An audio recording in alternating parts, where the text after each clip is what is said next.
कबीर नौबत आपनी और दिन दस लो बजाए नौबत।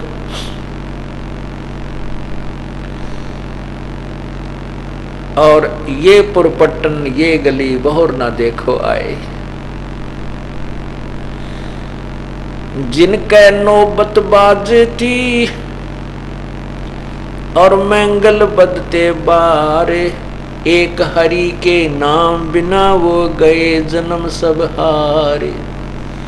अपनी नौबत अर्थात अपने किए हुए पुण्य और पाप कर्मों की जो भी आपकी कमाई है उसको आपका जितना जीवन निर्धारित है इसमें खा खर्च लो। यदि पूर्ण परमात्मा की भक्ति नहीं करोगे तो आपका जन्म व्यर्थ हो जाएगा। क्या बताते हैं कि जिन राजा लोगों के नौबत बाजा करती थी वो ठाठ बाट थे, चारों तरफ उनकी जय जयकार हो रही थी और राजा लोग अपनी महिमा दिखाने के लिए हाथियों को अपने किलों के बाहर बांधते थे, लंबी कतार लगा देते थे। इससे देखने वालों को ये पता होता था कि इस राजा के पास कितनी शक्ति है, जिसके पास सैकड़ों हजारों हाथी बंधे हुए हैं तो कितना शक्तिशाली है। तो क्या बताते हैं कि जिनके नौबत बाजती और मंगल बंधते बारे, मंगल माने हाथी, एक हरि के नाम बिना वो गए जन्म सब हारे। अब अपने पुण्य कर्मों से राजा बना और राजा जितना समय तक उसका राज्य लिखा था उतने वर्ष रहा, उसके बाद या तो किसी राजा ने चढ़ाई कर दी या मृत्यु को प्राप्त हो गया या उसके पुत्र ने उसे राज स्वयं ही छीन लिया, जैसे औरंगजेब का प्रमाण है जिसने अपने पिता शाहजहां को कैद में डाल दिया और स्वयं राजा बन बैठा।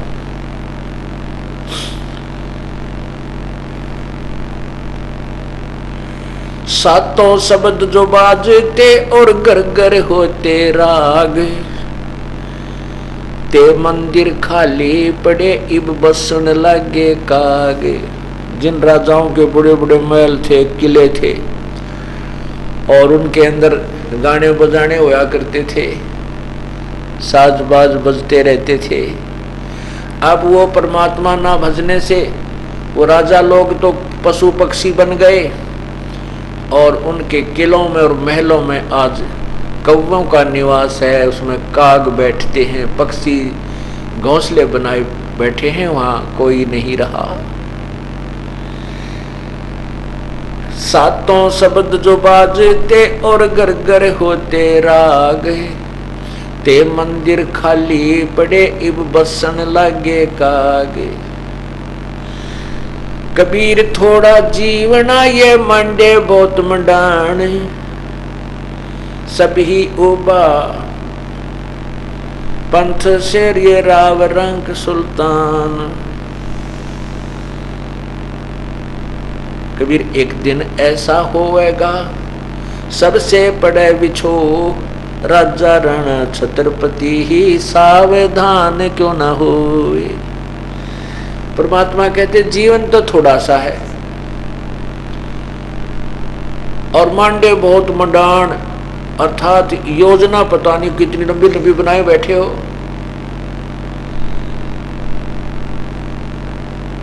और सभी सफर हैं, सभी जो मुसाफिर हैं अर्थात सभी यात्री हैं और चल रहे हैं, अर्थात अपना जीवन रूपी इस सफर को तय कर रहे हैं। प्रतिदिन एक दिन पीछे जा रहा है और इच्छाएं और आशाएं और यहाँ पर जो आवश्यकताएं उनकी बढ़ोतरी, उनके अंदर वृद्धि हो रही है। लेकिन ये ऐसा क्यों हो रहा है? क्योंकि हम भगवान की महिमा से और अपने यथार्थ जीवन से अपरिचित हैं। कबीर थोड़ा जीवना ये मंडे बहुत मंडान, सभी ओबा पंथ श्री राव रंक सुल्तान। एक दिन ऐसा होएगा सबसे पड़े बिछो, राजा राणा छत्रपति भाई सावधान क्यों न हो। एक दिन ऐसा होएगा कि आपको सबसे बिछो होगा, आप यहां से चले जाओगे, आपके साथ कोई नहीं जाएगा। इसलिए सावधान होकर के परमात्मा की भक्ति कीजिए। उज्जड़ खेड़े ठीकरी ये गड़गड़ गए कुमारे। आप देखते हो जगह जगह नगर के नगर नष्ट हुए पड़े हैं और उनका बहुत ऊंचा सा खेड़ा बन जाता है। उसको खेड़ा बोलते हैं जहाँ कोई गांव का गांव नष्ट हो गया है, डिस्टर्ब हुआ पड़ा है पहले का, तो उसको खेड़ा कहते हैं। कहते उसमें कितने कंकर पंथ पीटे और ये गढ़ों के ठीकरे यानी उनके टुकड़े पड़े हैं। वो भी ऐसे ही साजबाज से रहते थे जैसे आप लोग नगर में रहते हो, और एक पल में पूरा गांव का गांव नष्ट हो गया, वह कोई भी नहीं बचा। ऐसे यहाँ पर काल के जो है ना खेल हैं, ऐसे सितंब हैं जो हमने झेलने पड़ रहे हैं। उज्जड़ खेड़ा ठीकरी ये गड़गड़ गए कुमारे, रावण श्री के चले गए वो लंका के सिरदारे। रावण जैसे सारी सोने की लंका बनाए बैठे थे हैं?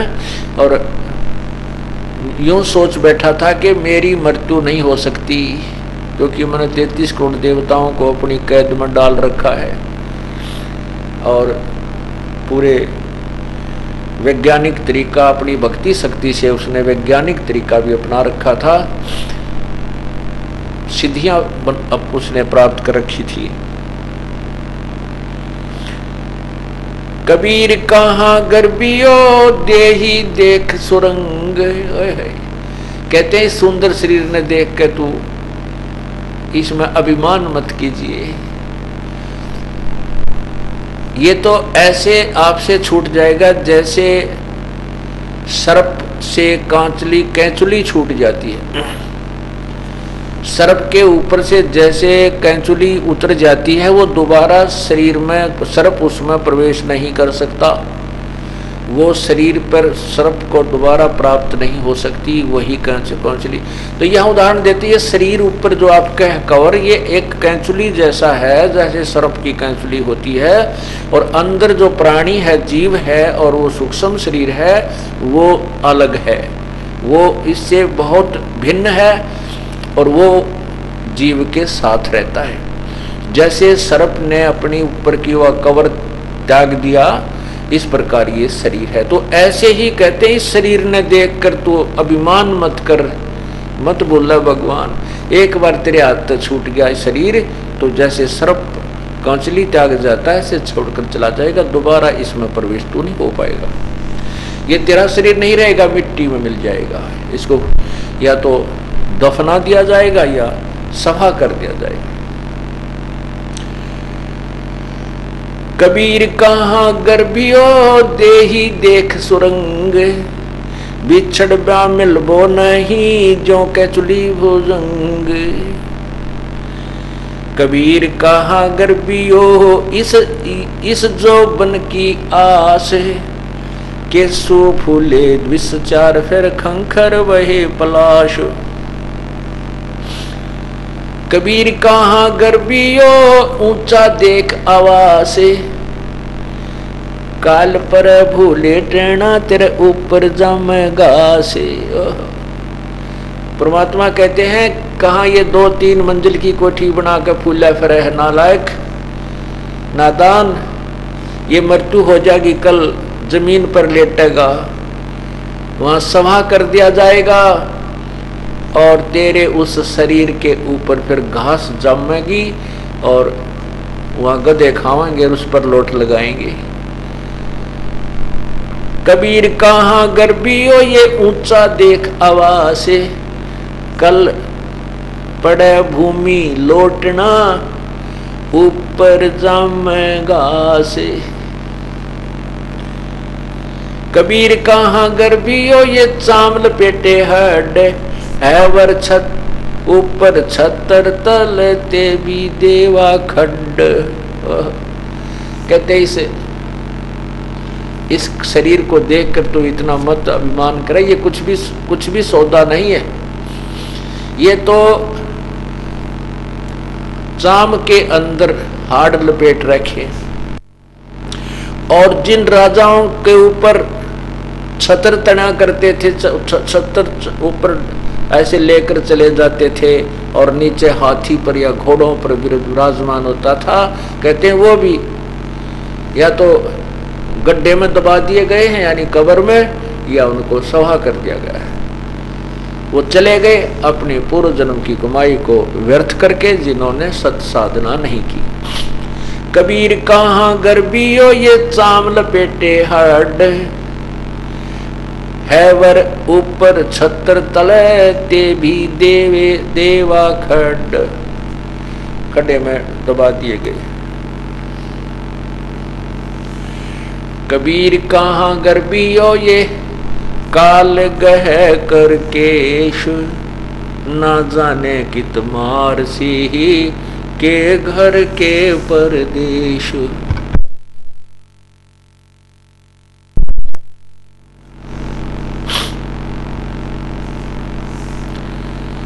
कबीर कहाँ गर्भियो यो काल गह करके से।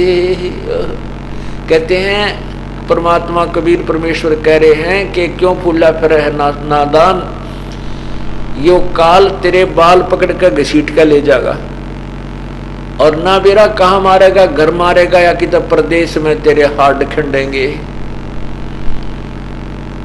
एक्सीडेंट हो जाता है अपने निवास से 200 किलोमीटर की दूर, 1000 किलोमीटर की दूरी पे, और वहाँ पता नहीं कहाँ टुकड़े टुकड़े हुआ पड़ा होता है ये प्राणी।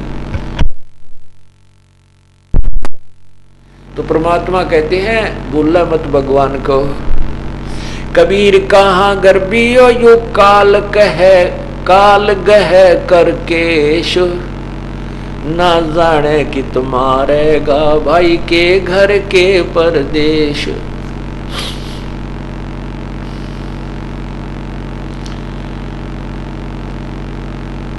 ये ऐसा संसार है जैसा संबल फूल, 10 दिन के व्यवहार में इस झूठे रंग ना भूले।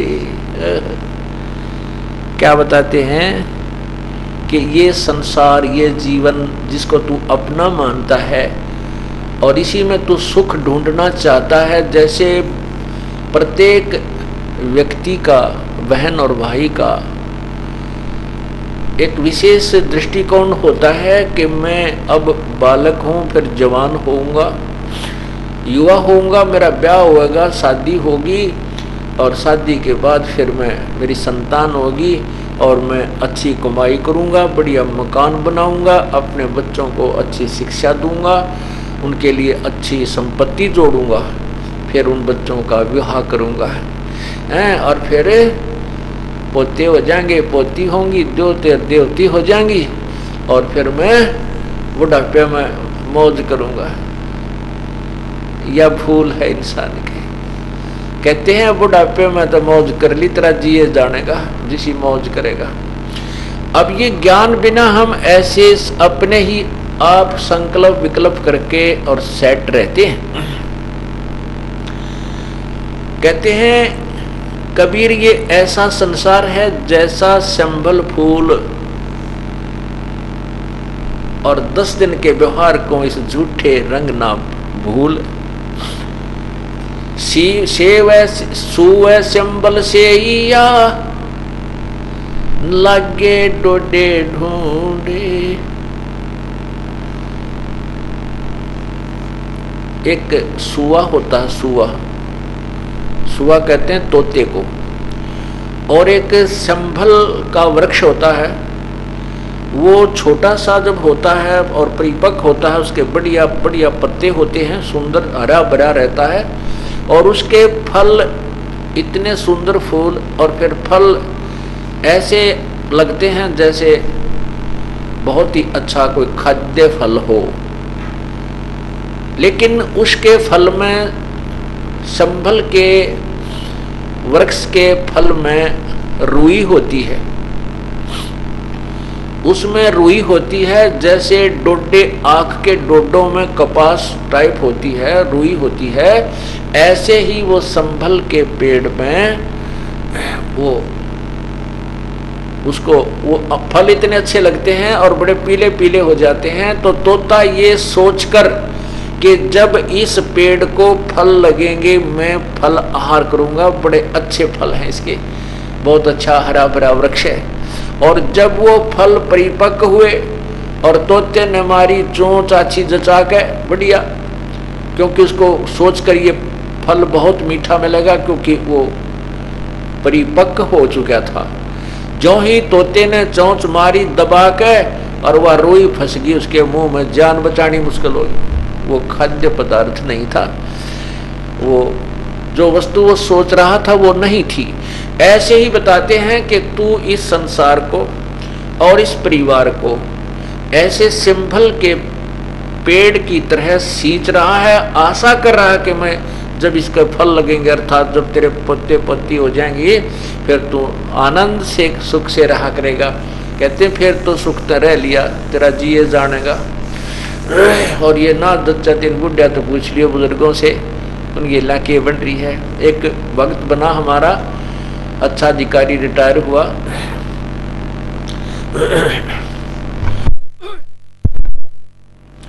तो उसने फिर ये सुना ज्ञान, तो वो कहने लगा जी कि जो आशा थी उसके विपरीत सारे काम हुए। एक पुत्र, उसकी शादी कर दी, वह पुत्र वधू अब 16 माथे नहीं बोलती, और बेटा है वो भी बस मैं जानू मेरा जी जाने कैसे परेशान करता है। पेंशन मिली थी, जो भी रिटायर होने पर जो पैसा मिला था सारा ले लिया। तो दूसरा कहता है कि पैसा भी ले लिया, ले लो, और पेंशन भी ले लो, नाले टॉर्चर भी कर दे। कहते हैं पैसा भी ले लेते हैं, पेंशन भी ले लेते हैं, और नाले टॉर्चर कर दे, साथ में परेशान और न्यारा करते हैं। तो परमात्मा कहते हैं कि आप परमात्मा की भक्ति करो। प्रभु आकर के स्वयं ही बताते हैं, और उन्हीं की जबान में, वचन में शक्ति होती है, तभी प्राणी भजन कर सकता है, नहीं तो यू काल ये मन भक्ति नहीं करने देता। तो इसके लिए ये बताया कि यदि आप पहले से भक्ति करने लग जाओगे, ये अमृत वचन है परमात्मा की वाणी, समझ लेना। यदि आपको पहले से ये तत्व ज्ञान मिल जाता और ये सत साधना मिल जाती, तो आपके अंदर इतनी भक्ति कमाई बन जाती कि आपके पुत्र वधू, आपके पुत्र पौत्र आपके बैठे की सेवा करते।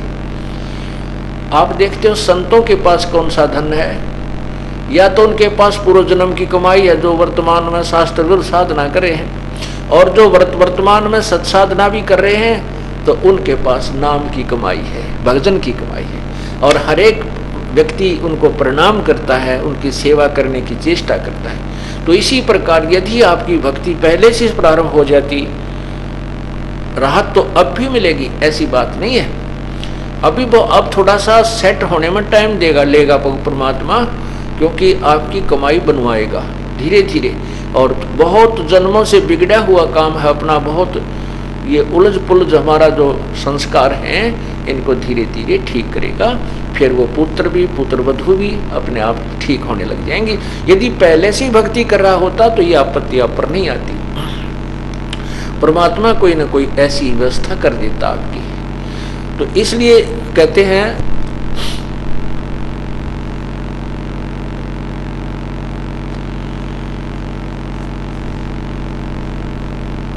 कर साहेब की बंदगी उस साई को ढूंढे, शिव सुए सिंबल से या फिर लागे डोडे ढूंढे। उस परमात्मा की भक्ति कर और उसी परमात्मा की खोज कर, पूर्ण परमात्मा की, और नहीं तो जो संसारिक कार्य क्रियाएं तो केवल यही नहीं, इन्हीं को करके अपना जीवन व्यर्थ कर रहा है। ये तो उस तोते जैसा हालत आपकी ऐसी हालत होगी कि जिस परिवार में तू सुख ढूंढना चाहता है? नहीं। हाँ, इस परिवार में तब सुख हो सकता, सब परिवार को आप नाम पर लगा लीजिए। कोशिश कीजिए कि आपके बच्चे भी, आपके पुत्र वधू भी, बेटियां भी, माता पिता भी परमात्मा के चरणों में आ जाए, उनका जीवन सफल हो जाए। और किसी कारण से ये वो नहीं मानते हैं तो आप अपनी क्रिया को मत त्यागिए। वो परमात्मा कहते हैं, अपनी करनी पाएंगे क्या पिता के पूत, हिरण्यकशिपु तो हार गया और प्रहलाद भक्त अनुभूत। पिताजी नहीं माने। प्रहलाद ने बहुत समझाया था, पिताजी आप गलत साधना कर रहे हो और करवा रहे हो, आपके नाम से मोक्ष नहीं हो सकता, मोक्ष तो परमात्मा की भक्ति से ही होगा। इसी कारण से हिरण्यकशिपु अपने पुत्र का शत्रु बन गया और बहुत ज्यादा तंग किया उसको, बहुत ज्यादा परेशानियां दी, बहुत बार मारने की कुचेष्टा की, लेकिन प्रभु ने पल पल में रक्षा की। अंत में हिरण्यकशिपु को मार दिया गया भगवान के द्वारा और प्रहलाद भक्त को सुरक्षित रखा। तो यहाँ बताते हैं, ठीक है, प्रार्थना करो, मनाओ, जहाँ तक अंतिम श्वास तक कोशिश करो कि यह भक्ति पर लग जाए। नहीं मानते हैं तो अपनी करनी पाएंगे के पिता के पूत, और हिरण्यकशिपु तो हार चला, प्रहलाद भगत अनुभूत।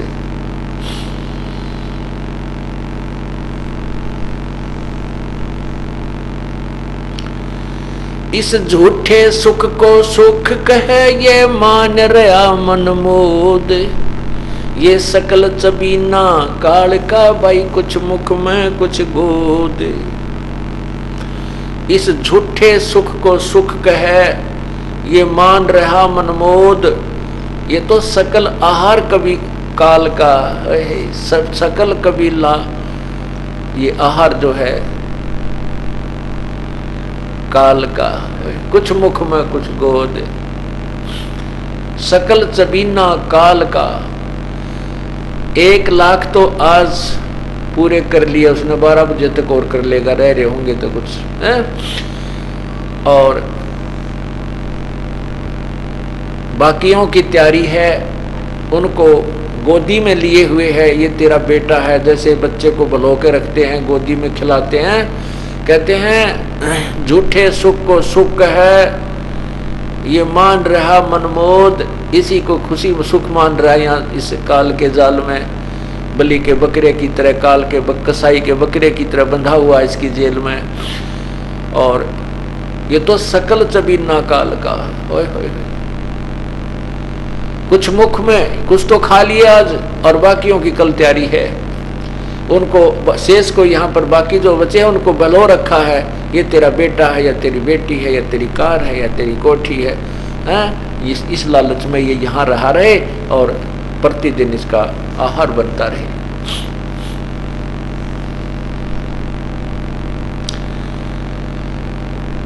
मौत बेसारी बावड़े अचरज किया कौन है, तन माटी में मिलेगा।